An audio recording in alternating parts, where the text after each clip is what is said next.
Hello guys, मैं राजेश जहांगीर। बच्चों, आज का हमारा टॉपिक है बेसिक कॉन्सेप्ट ऑफ केमिस्ट्री। इसके अंदर हम सब्सटेंस का कंपोजिशन, उसके फिजिकल प्रॉपर्टीज, उसका केमिकल बिहेवियर, दूसरे कंपाउंड के साथ में कैसे इंटरेक्ट करता है, उन सब की हम स्टडी करेंगे।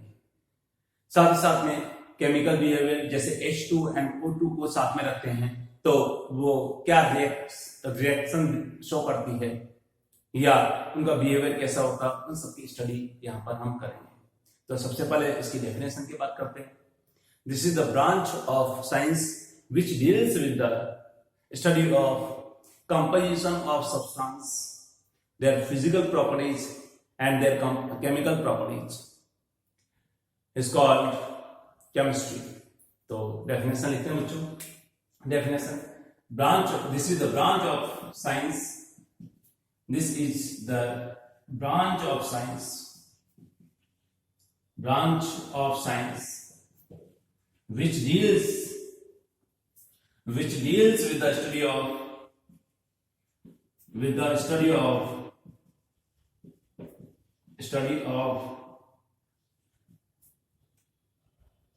composition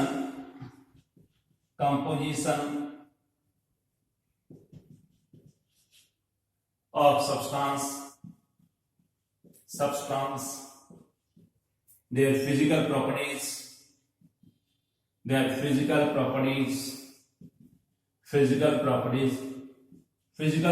क्या होती है बच्चों? जैसे अपीयरेंस क्या है, सॉलिड है, लिक्विड है, गैस है। मेल्टिंग पॉइंट क्या होगा, बॉइलिंग पॉइंट क्या होगा? तो मैं यहां पर लिख सकता हूं melting point, boiling point, appearance, etc. And chemical properties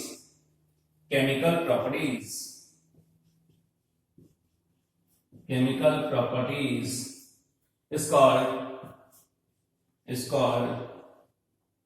chemistry.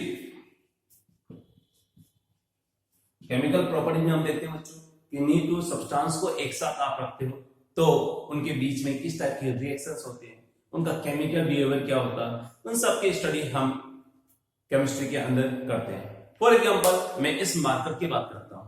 आपने देखा कि ये दिखने में कैसा सॉलिड है, साथ ही साथ में हम कहेंगे कि यहाँ पर व्हाइट कलर का ही एयर के कांटेक्ट में है अभी, तो क्या ये एयर के साथ में रिएक्ट करता है? क्या नहीं करता।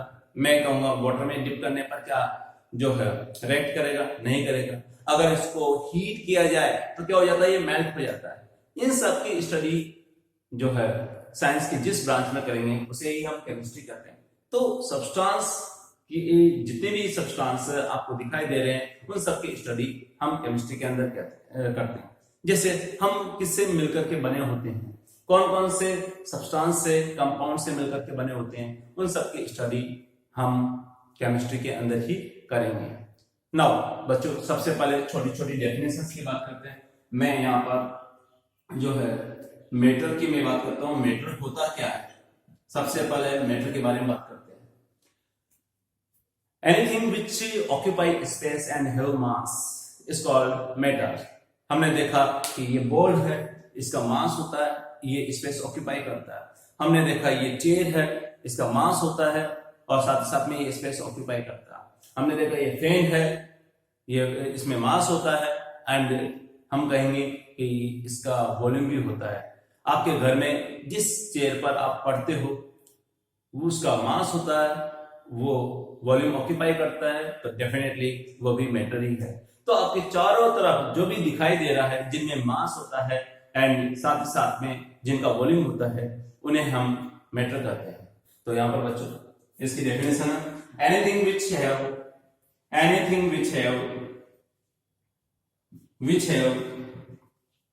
which have mass and occupy volume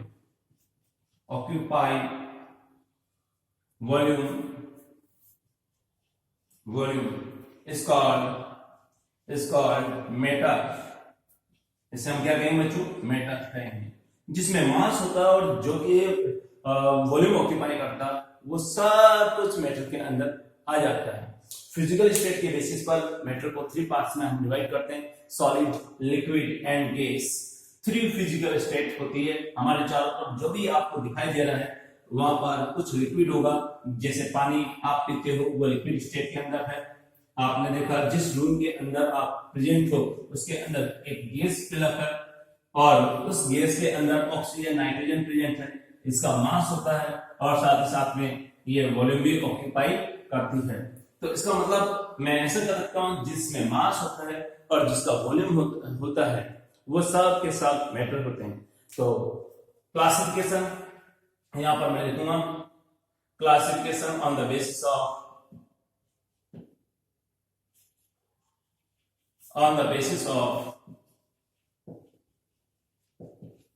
of physical state के बेसिस पर हम इसको डिवाइड करते हैं बच्चों। यहां पर मैटर को थ्री पार्ट में डिवाइड करेंगे। कौन कौन सा? एक तो आप लिख सकते हैं सॉलिड, एक आपका लिक्विड एंड साथ ही साथ में थर्ड है gas. Solid, liquid and gas. तो बच्चों यहां पर हम स्टार्ट करते हैं सबसे पहले सॉलिड में क्या क्या ऐसी प्रॉपर्टीज होती है जिसके बारे में हम डिस्कस करेंगे। आपने देखा होगा सॉलिड का मास होता है, लेकिन मास तो मैटर का भी होता है, लेकिन फिर मैं सॉलिड में ऐसी क्या प्रॉपर्टीज ढूंढूं? आपने देखा होगा कि यहाँ पर इसका वॉल्यूम भी फिक्स रहता है, इसकी शेप भी फिक्स रहती है, और आपने देखा होगा कि इस पर थोड़ा सा फोर्स लगाने पर कोई इफेक्ट नहीं पड़ता। लेकिन हमने देखा कि इसके जो पार्टिकल्स है किसी भी सब्सटेंस के जो कि सॉलिड स्टेट में है, पार्टिकल्स का मोमेंट नेग्लिजिबल होता है। यानी आपने देखा होगा कि चेयर यहाँ पर जिससे मिलकर के चेयर बनी हुई है, तो डेफिनेटली चेयर के जो पार्टिकल है वो एज इट इज ही रहेंगे। छोटे छोटे कण है वो उनमें मोमेंट है वो नेग्लिजिबल होता है। सिमिलरली अगर हम बात करें चौक की बात करें, आपने देखा होगा चौक के पार्टिकल का मोमेंट क्या होता है बच्चों? नेग्लिजिबल होता है। तो इनका वॉल्यूम एंड शेप फिक्स रहती है, पार्टिकल का मोमेंट है नेग्लिजिबल होता है, तो कंप्रेसिबिलिटी इनकी बहुत बहुत कम होती है। आप इस पर फोर्स अप्लाई करोगे तो वो कंप्रेस ही नहीं होंगे। ठीक है बच्चों, तो ये सारी की सारी प्रॉपर्टीज होती है। यहाँ पर मैं कुछ सेलेक्टेड प्रॉपर्टीज के बारे में डिस्कस करूंगा। सबसे पहले हम बात करते हैं यहाँ पर have definite volume and shape. पहला पॉइंट हमने लिया शेप एंड वॉल्यूम होता बच्चों, उनका डेफिनेट होता है, फिक्स होता है। पहला पॉइंट। सेकंड पॉइंट की हम बात करते हैं बच्चों, यहाँ पर कंप्रेसिबिलिटी इनकी क्या होती है? काफी कम होती है, नेग्लिजिबल होती है। तो मैं कह सकता हूं नेग्लिजिबल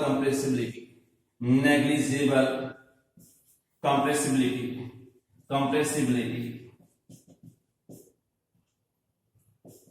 आपने देखा होगा कि अगर इसके ऊपर फोर्स अप्लाई करोगे तो आपने देखा कि उसकी शेप में किसी टाइप का कोई चेंज नहीं होता, कंप्रेस आसानी से नहीं होते हैं। तो ये कंप्रेसिबिलिटी क्या होती है? नेग्लिजिबल होती है। नेक्स्ट पॉइंट की मैं बात करता हूँ, पार्टिकल का मूवमेंट क्या होता है बच्चों? यहाँ पर जीरो होता है, तो मैं ऐसा कर सकता हूँ, या नेग्लिजिबल होता है। तो kinetic energy of particles is minimum लिखूंगा, ज्यादा अच्छा रहेगा यहाँ पर मिनिमम। ये इस तरह से हम इसकी प्रॉपर्टीज देखते हैं। जो इंपॉर्टेंट प्रॉपर्टीज है सॉलिड को डिफाइन करने में या उसको सेपरेट करने में जो प्रॉपर्टीज काम आएगी वो ये तीनों प्रॉपर्टीज हम लेते हैं। नाउ नेक्स्ट लिक्विड की बात करते हैं। क्या होता है बच्चों? इसका वॉल्यूम क्या होता है लिक्विड का? आपने पानी लिया होगा, 1 लीटर पानी लिया, 1 लीटर आपने बोला, इसका मतलब उसका वॉल्यूम तो फिक्स है। लेकिन जिस वेसल के अंदर आप वाटर लेते हो डेफिनेटली उसी की शेप को एक्वायर कर लेता है। इसका मतलब जो लिक्विड होता है उसका जो वॉल्यूम है वो बच्चों फिक्स नहीं है, सॉरी वॉल्यूम फिक्स है, शेप फिक्स नहीं है। मतलब जिस वेसल में आप लेते हो उसी वेसल की शेप को एक्वायर कर लेता है। तो मैं यहां पर लिखूंगा बच्चों नेक्स्ट पॉइंट, लिक्विड में क्या होगा? Volume fix but do not have definite shape. तो दे हैव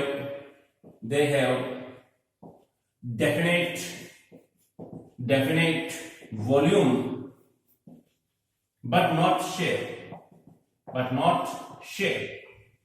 आपने देखा होगा पानी के अंदर अगर सुबह सुबह चाय पीते हो आप, तो पानी के अंदर मिल्क को मिक्स किया या आपने शुगर को मिक्स किया, तो आपने देखा होगा कि मिल्क जैसे ही आप मिक्स करते हो पानी के अंदर वो जल्दी से घुल जाता है। तो इसका मतलब वहां पर जो है लिक्विड स्टेट में पार्टिकल्स का जो मोमेंट है वो ज्यादा फास्ट होता है, उनमें काइनेटिक एनर्जी ज्यादा होता है, इसलिए तो मिक्स हो जाते हैं। यानी पानी के अंदर जैसे ही आप दूध को मिक्स करोगे तो क्या हो जाएगा, मिक्स हो जाएगा, थोड़ी देर में आपको पता नहीं चलेगा। क्यों? क्योंकि बच्चों उसकी काइनेटिक एनर्जी ज्यादा होती है। लेकिन सॉलिड के अंदर ऐसा नहीं होता। एक सॉलिड को दूसरे सॉलिड के कांटेक्ट में जैसे लेके आते हो, वैसे पार्टिकल से एक दूसरे के अंदर मिक्स नहीं होते। इसका मतलब मैं ऐसा कर सकता हूं कि यहाँ पर सॉलिड के अंदर नेग्लिजिबल काइनेटिक एनर्जी थी, लेकिन लिक्विड के अंदर तो काइनेटिक एनर्जी होती ही है। तो यहाँ पर इनकी डेफिनेट वॉल्यूम होता है, लेकिन शेप है वो क्या होता है बच्चों, फिक्स नहीं होती है। तो मैं ऐसा कर सकता हूं, they have average kinetic energy मतलब कुछ न कुछ इसकी काइनेटिक एनर्जी होती है, सॉलिड से थोड़ी सी ज्यादा होती है, लेकिन गैसियस स्टेट की हम बात करेंगे तो वहां पर बच्चों काइनेटिक एनर्जी की वैल्यू काफी ज्यादा होती है। उसका भी एग्जांपल लेंगे। तो मैंने बताया आपको यहाँ पर काइनेटिक एनर्जी होती है, एवरेज होती है, मतलब ज्यादा काइनेटिक एनर्जी उनकी नहीं होती है। नेक्स्ट की मैं बात करता हूँ बच्चों, यहाँ पर ये तो हो गया वॉल्यूम, इसका फिक्स होता है लेकिन शेप फिक्स नहीं होती है। और कंप्रेसिबिलिटी की बात करते हैं। सॉलिड के कंपैरिजन में अगर लिक्विड पर फोर्स लगाया जाए तो थोड़ी सी इसमें कंप्रेसिबिलिटी होती है। तो दे हैव लिटिल कंप्रेसिबिलिटी।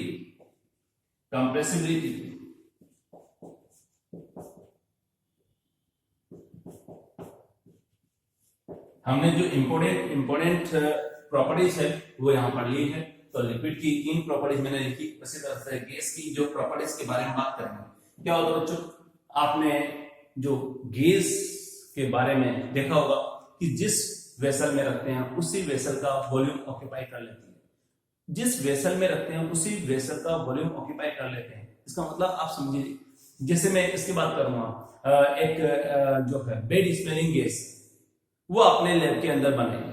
मान लेते हैं कौन सी Cl2 गैस है, काफी पंजेंट होती है, बिल्कुल तीखी होती है, जैसे सूंघते हैं वैसे क्या होता है, सिर चकरा जाता है। या H2S गैस की बात कर लेते हैं जिसमें रोटन एग जैसी स्मेल होती है, सड़े अंडे जैसी स्मेल होती है। तो बच्चों जैसे ही आपने रोटन एग यानी H2S गैस से भरा गैस का सिलेंडर के वाल्व को ओपन करेंगे तो वो पूरे रूम के अंदर स्प्रेड हो जाता है। इसका मतलब उस समय हम बात करेंगे H2S का वॉल्यूम क्या है, तो जो रूम का वॉल्यूम होगा वही क्या होगा, H2S गैस का वॉल्यूम होगा। तो हम कह सकते हैं कि जिस वेसल में इसको रखते हैं, जिस कंटेनर में इसको रखते हैं गैस को, उसी का वॉल्यूम ऑक्यूपाई कर लेता है।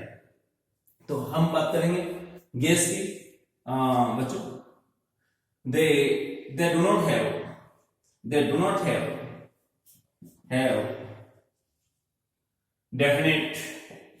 definite volume and shape. They do not have definite volume and shape. पर सेकेंड पॉइंट की हम बात करते हैं बच्चों, यहाँ पर इनमें काइनेटिक एनर्जी क्या होती है, मैक्सिमम होती है। आपने देखा होगा जैसे बॉडी के ऊपर आपने परफ्यूम के लगाया, तो परफ्यूम जैसे लगाया या डियो लगाया तो पास वाले को जल्दी से पता चल जाता है। मतलब आप कुछ नहीं कहोगे तो भी पास वाले को पता चल जाता है। क्यों बच्चों? क्योंकि परफ्यूम की जो पार्टिकल है वो एयर के अंदर मूव करते हुए उसके पास में पहुंच गए। इसका मतलब इनमें काइनेटिक एनर्जी मैक्सिमम होती है, काफी तेजी से जो है गैस के पार्टिकल मूव करते हैं। ठीक है बच्चों, तो इसलिए मैं कहूंगा they have maximum kinetic energy, they have maximum kinetic energy. Now third point की हम बात करते हैं बच्चों। आपने देखा इनमें कंप्रेसिबिलिटी, गैस पर अगर प्रेशर अप्लाई करोगे तो वो क्या हो जाएगी, कंप्रेस हो जाएगी, उसका वॉल्यूम डिक्रीज हो जाता है।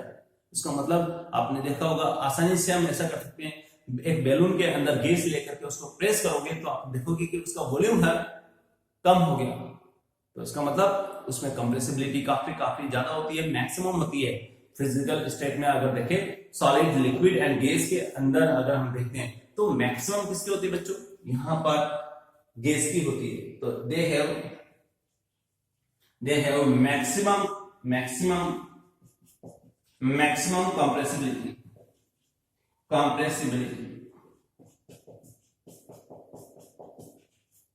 इनमें कंप्रेसिबिलिटी की वैल्यू क्या होती है बच्चों? काफी ज्यादा होती है। इस तरह से मैं सॉलिड, लिक्विड एंड गैस को जो है डिफाइन कर सकता हूं। मेटर के जो पार्ट्स है उसको आराम से हम डिफाइन कर सकते हैं।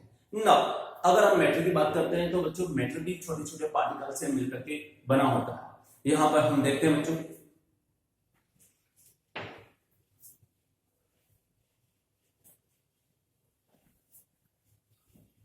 एक चौक की हम बात करते हैं और उसको कंटिन्यू ब्रेक करते जाते हैं बच्चों। हम देखते हैं चौक को जब ब्रेक करते हैं तो कुछ ऐसे पार्टिकल हमें मिलते हैं जो कि डिविजिबल नहीं होते, मतलब इनडिविजिबल होते हैं, मतलब उनको फर्दर तोड़ नहीं सकते, ब्रेक नहीं कर सकते। ऐसे पार्टिकल को हम एटम कहते हैं। तो यहां पर बच्चों एटम के बारे में बात करेंगे। एक चौक लिया हमने, इस चौक को बेटा या बच्चों हम दो पार्ट में हम डिवाइड करते हैं, फर्दर और डिवाइड करते हैं। हमने देखा यार डिवाइड करते गए तो क्या होगा बच्चों, ये छोटे छोटे पार्टिकल्स में टूट जाएंगे और भी छोटे छोटे पार्टिकल में। अगर मैं और भी डॉट बनाता हूं तो वो आपको प्रॉपर दिखाई नहीं देगी, लेकिन मुझे दिखाई दे रही है, आपको नहीं दिखाई दे रही है। हाँ, इसको भी अगर ब्रेक करता हूं तो फर्दर मुझे नहीं दिखाई देगी। तो स्मॉलेस्ट पार्टिकल हमें जो मिलता है उसे ही हम क्या करते हैं बच्चों, एटम। तो किसी भी सब्सटेंस का ऐसा स्मॉलेस्ट पार्टिकल, छोटे से छोटा पार्टिकल जिसे हम फर्दर डिवाइड नहीं कर सकते, उसे हम क्या करते हैं बच्चों, एटम। तो यहां पर मैं ऐसा कर सकता हूं, यहां एटम है।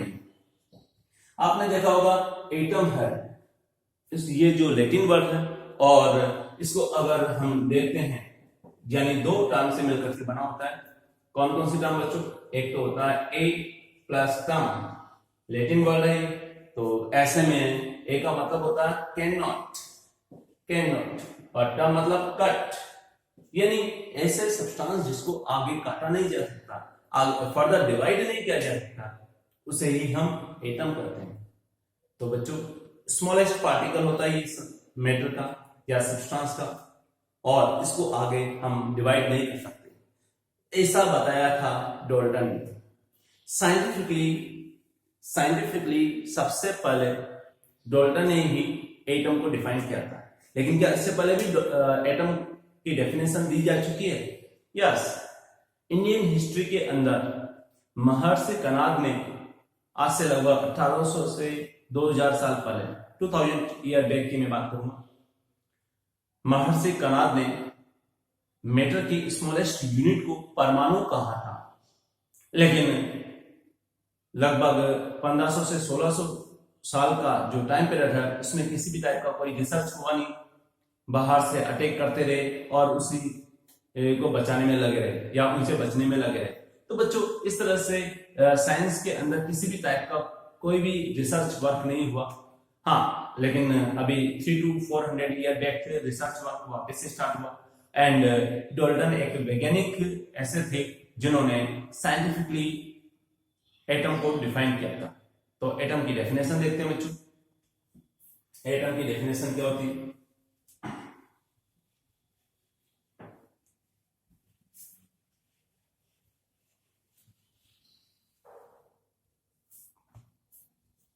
एटम की डेफिनेशन हम स्टार्ट करते हैं। Smallest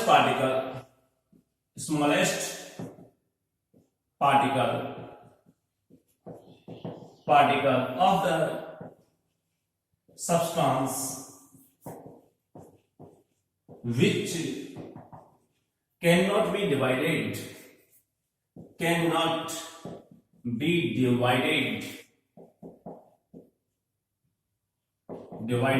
further is called atom। बच्चों ये 200 साल पहले की डेफिनेशन, लगभग 1803 to 6 के बीच में डाल्टन ने ये दिया था। तो लेकिन आजकल हम बात करें एटम को क्या डिवाइड कर सकते हैं क्या? हाँ, एटम को डिवाइड कर सकते हैं। किस किस में? Electron, proton and neutron. लेकिन इलेक्ट्रॉन, प्रोटॉन एंड न्यूट्रॉन है वो उस सब्सटेंस की प्रॉपर्टीज को शो नहीं करते। एटम को डिवाइड कर सकते हैं, लेकिन उस सब्सटेंस के प्रॉपर्टीज को शो नहीं करते। तो अभी भी ऑल डेफिनेशन ही हम एटम की लिखते हैं बच्चों। नाउ डाल्टन्स एटॉमिक थ्योरी क्या थी उसके बारे में हम बात करेंगे। डाल्टन्स एटॉमिक थ्योरी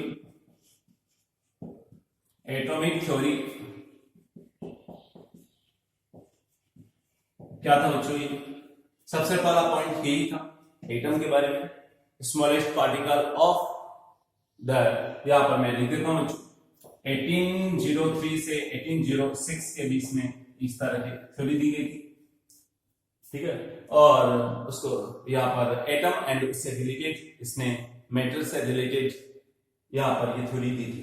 तो सबसे पहला पॉइंट है एटम। एटम क्या होता है उसके बारे में बात करते हैं। स्मॉलेस्ट पार्टिकल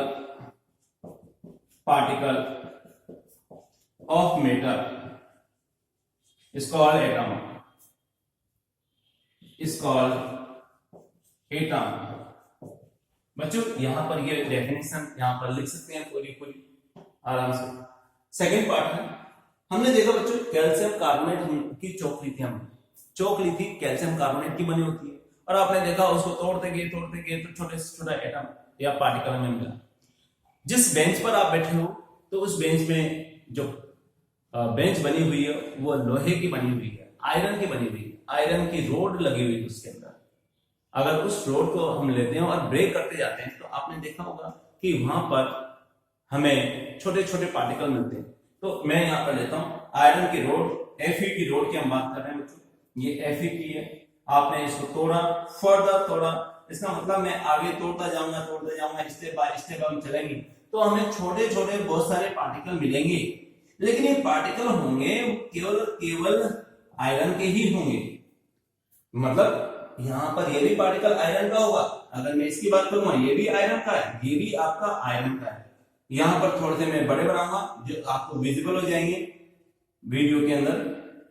तो बच्चों यहां पर आपने देखा कि ये जो पार्टिकल्स है वो क्या है, वो आयरन के पार्टिकल है। अब यार आयरन के पार्टिकल है, आपने देखा सभी पार्टिकल क्या एक जैसे हैं? यस, एक जैसे। तो एक जैसे किस में है? Size, shape and mass.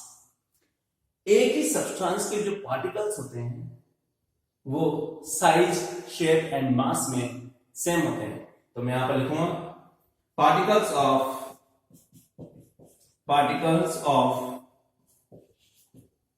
one substance is same in size, shape and mass। Size, shape and mass तीनों के अंदर क्या होते हैं? आपस में सेम होते हैं। लेकिन क्या अलग अलग सब्सटेंस के पार्टिकल है उनके साथ में भी ऐसा ही होता है? बिल्कुल नहीं। अलग अलग सब्सटेंस हम लेंगे, कॉपर, आयरन की रोड ली, कॉपर की रोड ले ली, दोनों के पार्टिकल देखेंगे तो दोनों के पार्टिकल मास एंड जो शेप एंड साइज में अलग अलग होंगे। तो यहां पर नेक्स्ट पॉइंट हम लेते हैं, third point, particles of different substance differ in mass, size and shape। Third point हमने लिया particles of different substance differ in size, shape and mass। तो बच्चों यहां पर मास, साइज एंड शेप में क्या होते हैं? अलग होते हैं। एग्जांपल हम लेते हैं बच्चों, जैसे Fe एंड कॉपर पार्टिकल या एटम्स, क्योंकि एटम्स को हम डिफाइन कर चुके हैं तो एटम्स वर्ड लिख सकते हैं आराम से। आयरन के और कॉपर के एटम वो दोनों अलग अलग होंगे, साइज में भी, शेप में भी एंड मास में भी। नेक्स्ट एग्जांपल हम लेते हैं बच्चों, यहां पर ये फर्स्ट हो गया, ये सेकंड। हाइड्रोजन एंड ऑक्सीजन के पार्टिकल की हम बात करेंगे। ये क्या होते हैं? अलग अलग होते हैं। बिल्कुल कंपैरिजन किसी का भी ले सकते हो। थर्ड नाइट्रोजन एंड जो कि एटमॉस्फेयर के अंदर है, एटमॉस्फेयर में 78% नाइट्रोजन होती है एंड 21% होती है बच्चों ऑक्सीजन होती है। तो नाइट्रोजन एंड ऑक्सीजन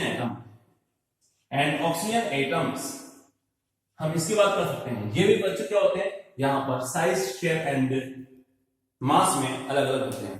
नेक्स्ट बच्चों, according to Dalton, atoms neither be created nor be destroyed. According to Dalton, मैं अपने अकॉर्डिंग नहीं बता रहा, डाल्टन के अकॉर्डिंग बता रहा हूं कि एटम को ना तो क्रिएट कर सकते हैं, ना तो लैब के अंदर बना सकते हैं, ना ही उसको नष्ट कर सकते हैं, डिस्ट्रॉय भी नहीं कर सकते। तो बच्चों यहां पर एटम, डाल्टन के अकॉर्डिंग ऐसा उसने कहा, लेकिन क्या आजकल ऐसा पॉसिबल है? यस पॉसिबल है। न्यूक्लियर बम इसका एग्जांपल है, हाइड्रोजन बम इसका एग्जांपल है।